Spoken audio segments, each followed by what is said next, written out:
অন্নদাতা কৃষকের প্রতি শ্রদ্ধা জানিয়ে এক কৃষকের পা ছুঁয়ে প্রণাম করলেন ত্রিপুরার কৃষিমন্ত্রী রতনলাল নাথ। ত্রিপুরা উত্তর জেলা ধর্মনগর মহকুমার অন্তর্গত হাফলংছড়া কৃষি কার্যালয় প্রাঙ্গণে ত্রিপুরার কৃষিমন্ত্রী রতনলাল নাথের হাত ধরে শুভ উদ্বোধন হল মধুবনের মধু, যা ৩২ জন উদ্যমী যুবক যুবতী ও গৃহিণীদের যৌথ প্রচেষ্টায় আত্মপ্রকাশ করেছে। এই বিশেষ অনুষ্ঠানে উপস্থিত ছিলেন যুবরাজনগর ব্লকের বিডিও দেবপ্রিয়া দাস, প্রাক্তন বিধায়ক মলিনা দেবনাথ, কৃষি দপ্তরের বিভিন্ন আধিকারিক সহ বিশিষ্ট ব্যক্তিবর্গ। উদ্বোধনী অনুষ্ঠানে বক্তব্য রাখতে গিয়ে মন্ত্রী রতনলাল নাথ বলেন, বিজেপি সরকারের লক্ষ্য হল প্রতিটি মানুষকে স্বনির্ভরতার পথে এগিয়ে নিয়ে যাওয়া। তিনি আন্তরিক ধন্যবাদ জানান এই ৩২ জন উদ্যোগী মানুষকে, যারা কৃষি দপ্তরের সহায়তায় মধুবনের মধু নামে নতুন একটি প্রকল্প গড়ে তুলেছেন। উত্তর ত্রিপুরার ধান চাষের পরিমাণ ক্রমশ কমে আসছে, অথচ এখানকার মানুষের খাদ্য চাহিদা দ্বিগুণ হয়েছে।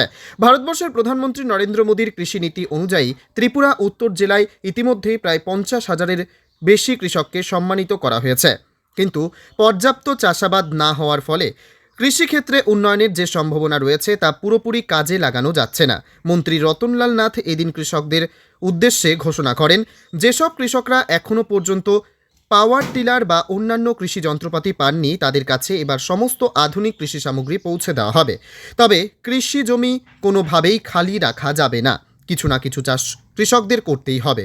বক্তব্যের শেষে মন্ত্রী রতনলাল নাথ এক কৃষকের প্রতি শ্রদ্ধা জানিয়ে পায়ে হাত দিয়ে নমস্কার করেন, যিনি বছরের পর বছর প্রখর রৌদ্র কিংবা বৃষ্টির মধ্যে চাষাবাদ চালিয়ে যাচ্ছেন।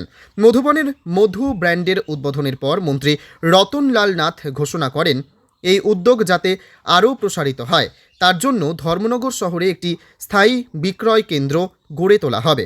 এতে উদ্যোক্তারা তাদের মধু বাজারজাত করতে সুবিধা হবে। এই নতুন উদ্যোগের মাধ্যমে উত্তর ত্রিপুরা জেলার অর্থনীতিতে কৃষিভিত্তিক শিল্পের এক নতুন দিগন্তের সূচনা হলো, যা ভবিষ্যতে আরও বহু মানুষের জন্য কর্মসংস্থানের সুযোগ সৃষ্টি করতে পারে বলে মন্ত্রী রতনলাল নাথ আশাবাদী। মধু প্রোডাকশনটাকে আরও বাড়াতে পারি, কেন চেষ্টা করব? সেই উপলক্ষে সামনে রেখে ৩২ জন যুবক একটা সংগঠন করেছে। সেই সংগঠনের মাধ্যমে তারা একটা মধু চাষ শুরু করবে। আমরা সরকার থেকে এই যে তাদের মধুবনের মধু, সরকার থেকে তাদের সব সাপোর্ট আমরা দিচ্ছি।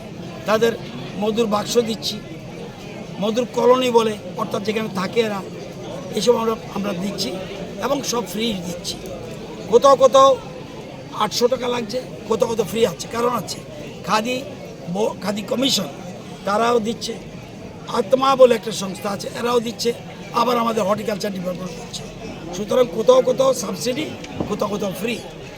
তো আজকে তাদের প্রোডাকশানটা যাতে সারা দেশের মধ্যে ভালো করে প্রসার হতে পারে, অর্থাৎ আমাদের যে স্লোগান আত্মনির্ভর ত্রিপুরা, স্বয়ম্বর ত্রিপুরা, এক ত্রিপুরা শ্রেষ্ঠ ত্রিপুরা, এই আত্মনির্ভর বানানোর জন্য যে চেষ্টা করছে তাদের পাশে সরকার দাঁড়ানো উচিত। এই জন্যই আমি এখানে আসি।